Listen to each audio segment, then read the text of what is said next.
अभी फाल्गुन मास के कृष्ण पक्ष की तिथियां चल रही हैं।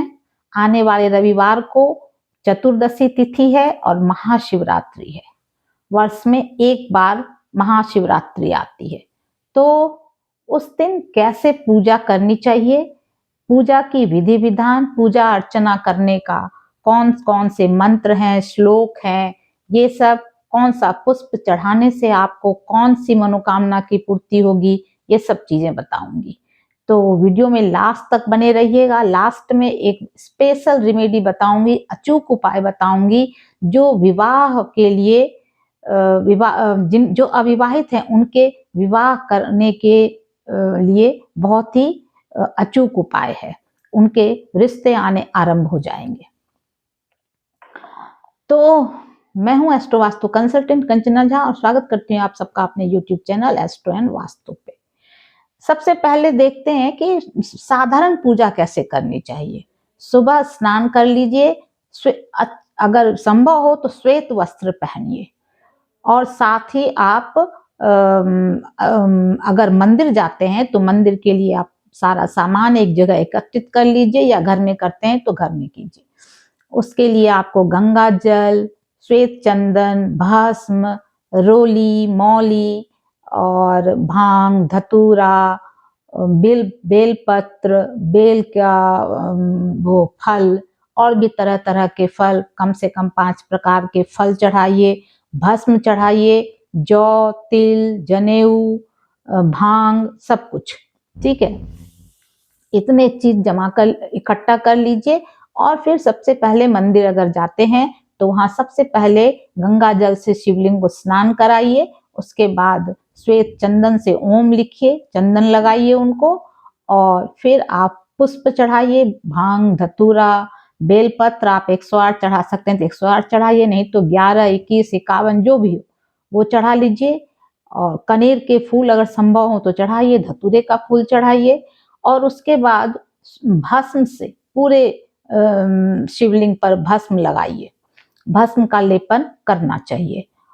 जौ, तिल ये सब चढ़ाइए, जनेऊ चढ़ाइए और लास्ट में धूप और दीप।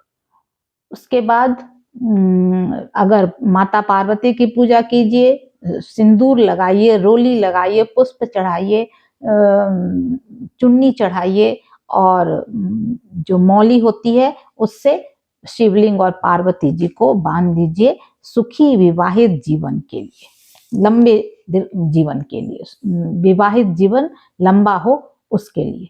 अब हम देखते हैं कि वीडियो में लास्ट तक बने रहिएगा, तभी पता चलेगा कि क्या क्या कहा है मैंने। तो सबसे पहले आज हम देखते हैं किस पुष्प को चढ़ाने से किस कामना की पूर्ति होती है। जैसे इसका चमेली का फूल चढ़ाने से वाहन प्राप्ति होती है। प्राप्ति मतलब ऐसा नहीं है कि आपके घर में गिर पड़ेगा। अगर आप प्लान कर रहे हैं, नहीं ले पा रहे हैं, तो आपकी ये कामना जो है पूरी होगी। दौलतमंद, बहुत ज्यादा धन है आपके पास, आप और दौलतमंद बनना चाहते हैं, तो इसके लिए आपको कमल का पुष्प भगवान को अर्पण करना चाहिए। उससे क्या होता है, दौलतमंद बनने का, जितना दौलत कमा सकते हैं कमाइए, लेकिन उसको कमाने का तरीका गलत ना हो, ये इसका हमेशा ध्यान रखें। दौलत ज्यादा कमाना बुरी बात थोड़ी है, गलत तरीके से कमाना गलत है। और विवाह में अगर समस्या आ रही है तो इसके लिए आपको बेली का फूल यानी मोंगरे का फूल चढ़ाना चाहिए। अगर अविवाहित बच्चे हैं जिनका विवाह नहीं हो पा रहा तो उनको चने की दाल, गुड़ और मुनक्का चढ़ाना चाहिए। साथ ही अगर आप संतान की चाह में हैं और संतान नहीं हो पा रहा, इसके लिए आप, एक श्वेत धतूरा होता है, एक लाल होता है, तो लाल रंग का धतूरा पति पत्नी मिलकर भगवान को अर्पण कीजिए। अगर आप मानसिक तनाव में हैं, बहुत ज्यादा बोझ है, डिप्रेशन जैसा लगता है आपको, मेंटल प्रेशर में है, तो आपको शेफालिका का फूल ईश्वर को, भोले बाबा को अर्पण करना चाहिए। अगर हमारे जो किसान भाई हैं उनके अन्न से गोदाम भरा रहे, अन्न धन से, इसके लिए उन्हें जूही का फूल चढ़ाना चाहिए। अगर आप ऊंचे पोस्ट पर हैं, बड़े पद पर हैं, पर आपको लगता है कि आपको मान सम्मान नहीं मिलता पद के अनुसार, तो आपको अगस्त्य का फूल चढ़ाना चाहिए। अगर आप कनेर का फूल चढ़ाते हैं तो आपको वस्त्र आभूषण अचानक से कहीं से प्राप्त होगी। हो सकता है आपके घर में कोई फंक्शन हो तो।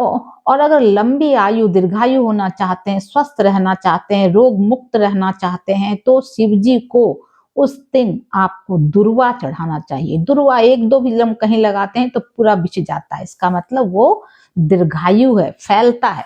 ठीक है, एक दो दुर्वा से उतना हो जाता है, तो ये चढ़ाइए। और साथ ही आपको अगर सुख शांति मोक्ष अध्यात्म ये सब आप अपने जीवन में अपनाना चाहते हैं तो आपको काले तिल से 1.25 लाख आहुति देनी चाहिए, बहुत ही शुभ होता है। हाँ, गेहूं को आपने देखा है, गेहूं कैसे बिखरे हुए रहते हैं ना दाने, लेकिन जब हम उसको गीला करके आटा पिसवाते हैं, आटा बनाते हैं, आटा की लोई बनाते हैं तो एक हो जाता है। तो परिवार को एकत्रित रखने के लिए, परिवार में एकता बनी रहे, इसके लिए गेहूं से बना हुआ कोई व्यंजन चढ़ाइए, बहुत ही अच्छा रहता है। अगर आप हरे मूंग का कुछ चढ़ाते हैं तो सुख और ऐश्वर्य की प्राप्ति होती है। चने का दाल अर्पित करने से श्रेष्ठ जीवन साथी मिलता है, ये मैंने पहले भी बताया। और अगर आप वो कहते हैं ना उड़द काले उड़द जो होते हैं, जो शनि देव के लिए चढ़ता है, तो काले उड़द चढ़ाने से शनि के प्रकोप से शांति मिलती है। इतना मैंने बताया। अब मैं बताती हूँ कौन कौन से आपको पाठ करने चाहिए। सबसे पहले दारिद्र्य दुख भय हारिणी, ये श्लोक आता है एक, अब पुस्तक की दुकान पर देखिएगा मिलेगा, ये अवश्य पढ़िए। साथ ही पंचाक्षरी मंत्र नागेंद्र हाराय त्रिलोचनाय भस्मांग रागाय महेश्वराय, ये पढ़िए।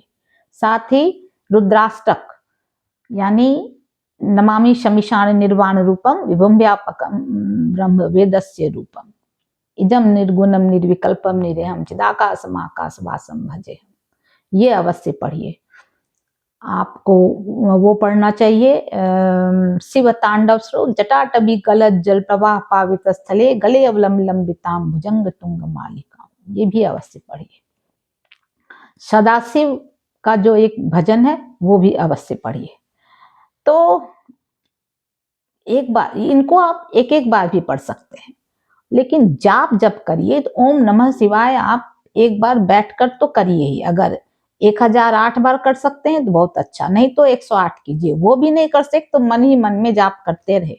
वो कहते हैं ना, काम करते चलो नाम जपते चलो, वो करते रहिए, क्योंकि जो आपके कर्तव्य हैं वो भी एक धर्म ही है, सबसे बड़ा धर्म तो वही है, तो वो तो करना ही है। और साथ ही आपको अब मैं एक छोटी सी कहानी सुनाती हूँ, ठीक है, बहुत छोटी सी, जिससे आपको समझ आएगा कि साधु बनना इतना आसान नहीं है। साधु का वेश तो लोग धारण कर लेते हैं पर मोह माया नहीं जाती। वो कहते हैं ना कि सांसारिक चीजों से मोह नहीं जाता। हम मनुष्य जो हैं काम क्रोध मद लोभ मोह से के अंदर हैं, उससे हमारा मोह नहीं जाता। लेकिन जो संसार से परे हैं, जो खुद को जो भगवा पहनते हैं और जो खुद को साधु मानते हैं, उन्हें तो कम से कम इन चीजों का त्याग अवश्य करना चाहिए, वरना साधु को तो भगवा पहनकर रावण ने भी बदनाम ही कर दिया है।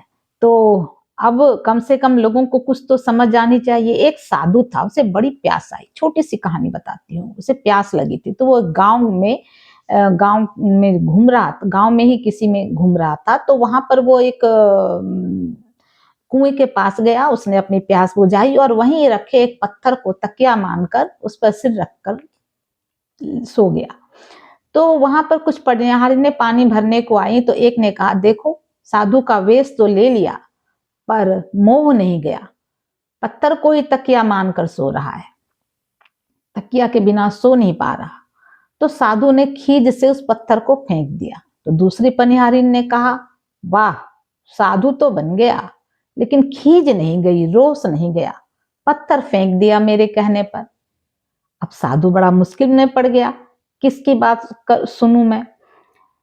तभी साधु सोचने लगा कि वह क्या करे। तो तीसरी पनिहारिन थी, उसने कहा कि बाबा यह तो पनघट है, यहाँ तो पनिहारिनें आती ही रहेंगी, आप बस अपने ध्यान में रहो और ध्यान लगाओ अपने काम पर, दूसरों की मत सुनो, हरि नाम पर आप ध्यान लगाओ।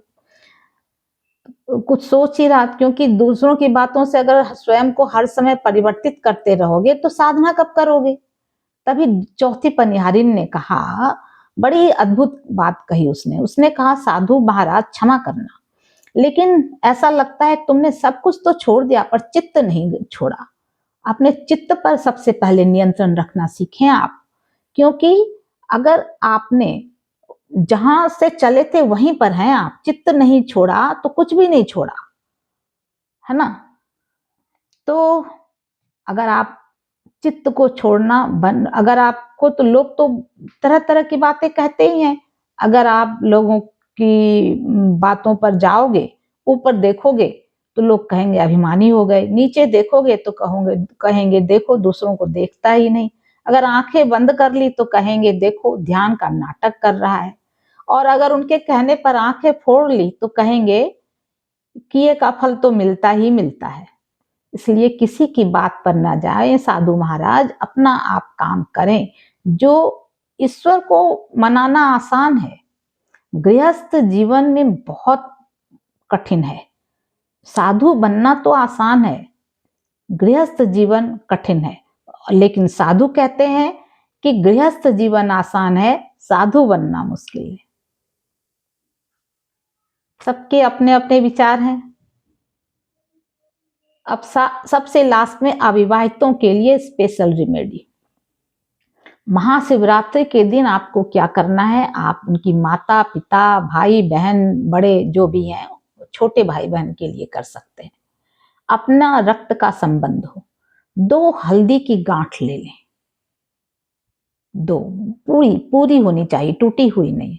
2 हल्दी की गांठ लें, उसे एक लाल चुन्नी से, छोटे से चुन्नी का टुकड़ा से लपेट लें और उसको रोली से बांध दें, और थोड़ा सा अंदर मौली से बांध दें, थोड़ा सा उसमें रोली भी लगा दें बांधने से पहले हल्दी में। और जो बच्चा अविवाहित है, शुभ मुहूर्त में उसके तकिए के अंदर रखते हैं। महाशिवरात्रि को पूरा दिन शुभ ही होता है, उसके तकिए के नीचे रखते हैं जिस पर वह सोता है, कोई दूसरा ना सोता हो वहां पर। तो अविवाहितों के लिए रिश्तों के आने प्रारंभ हो जाएंगे। चलिए, आप सबको महाशिवरात्रि की बहुत बहुत शुभकामनाएं। सुख शांति समृद्धि बनी रहे, ऐसा मैं भोले शंकर से प्रार्थना करती हूँ हाथ जोड़कर। और अगर आपको मेरा वीडियो अच्छा लगे तो वीडियो को लाइक करें, मेरे चैनल पर पहली बार आए हैं तो सब्सक्राइब करके करें, ये मैं रिक्वेस्ट करती हूँ आपसे। साथ ही वीडियो को शेयर करें अगर अच्छी लगे तो, और वीडियो में कम से कम कमेंट में कम से कम ओम नमः शिवाय, जय महाकाल कुछ तो लिखें तो मुझे अच्छा लगेगा। कुछ ना कुछ कमेंट अवश्य करें। अगर आप मेरी बात से सहमत नहीं है तो वो भी लिख सकते हैं, अच्छा बुरा जो भी लिखें, कुछ ना कुछ अवश्य लिखें, और बेल आइकन को प्रेस करें। Thank you.